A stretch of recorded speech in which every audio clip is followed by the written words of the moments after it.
Famaati mararoo himna yeroonsaa yeroo sassaabbiiti namannumaaf dhaamsaa xumura inni nadhiitti areessaa ture jawwicha faansa faana cuubi jajjabaadhaa imaltuun karaa ga'eerraa dhugaan miidhamuuni ergamoonni gaddisuuf jedhu qilleensota golee arfanii qamadiif girdin adda baasu ol fuudhamuuf jedhaa barsaanii iyyal kan walakkaa ta'uufi inni kan durboota gurnanii sodaachisaadha haalli keenya mana galgalaaf qophootanii kanaafiyyuu nu dhaamsa qabna qomoof sanyii namaa hundumaa dafaa waan lafaatti hiikama ga'eeraatii xumurrii baraa.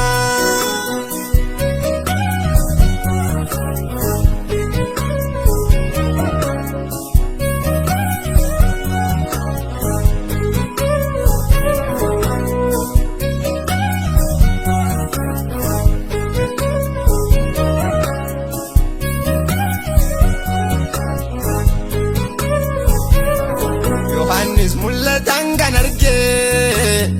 yeroo nama ammaa ga'eera gooftaan balbala kee dhaabatee akka wantoonni kadhateera yeroo xiqqootu isa hafee godhabamuu wanti caafame samiin qullaa'ummaa barbaada galaasaa eenyu qopheeffate ergamoonni gaddisuuf jedhu qilleensota golee arfanii qamadiif girdin adda baasu ol fuudhamuuf jedhaa barsaanii iyyal kan walakkaa ta'uufi inni kan durboota gurnanii sodaachisaadha haalli keenya mana galgalaaf qophootanii kanaafiyyuu nu dhaamsa qabna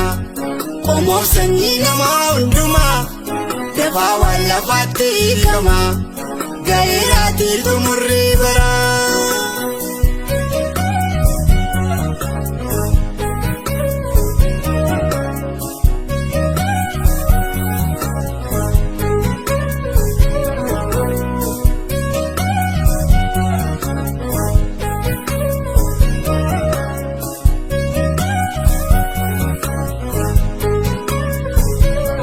Bara Sodoomitti tureera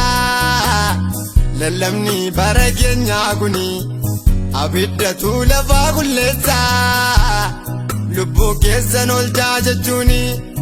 jedhee Loot ergamaan lallabee inna keenyee sabni barasi seenaatu irra deebi'ama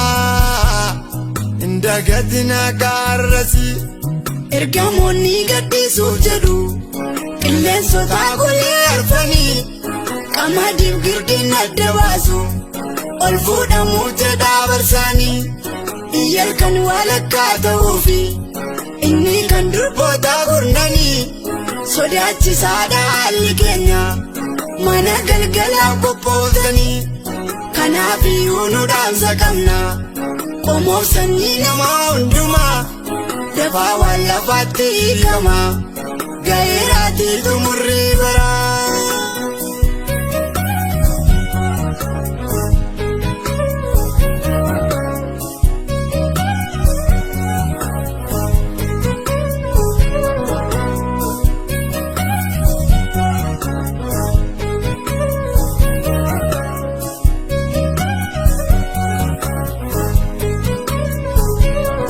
Onni Kiristoos nu qopheesse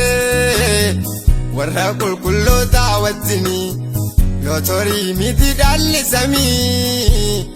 akkaataa isaa kan argatanii amala warroota fayyanii haa qabaannu dhuunfaa dhuunfaatti dammaqaa maaloo irraa binaa namni hunduu waan facaase hamaati ergamoonni gaddisuuf jedhu qilleensota golee arfanii qamadiif girdin adda baasu ol fuudhamuuf jedhaa barsaanii iyyal kan walakkaa ta'uufi inni kan durboota gurnanii sodaachisaadha haalli keenya mana galgalaaf qophootanii kanaaf iyyuu nu dhaamsa qabna. Qomoof sanyii namaa hundumaa dafaa waan lafaatti hiikama.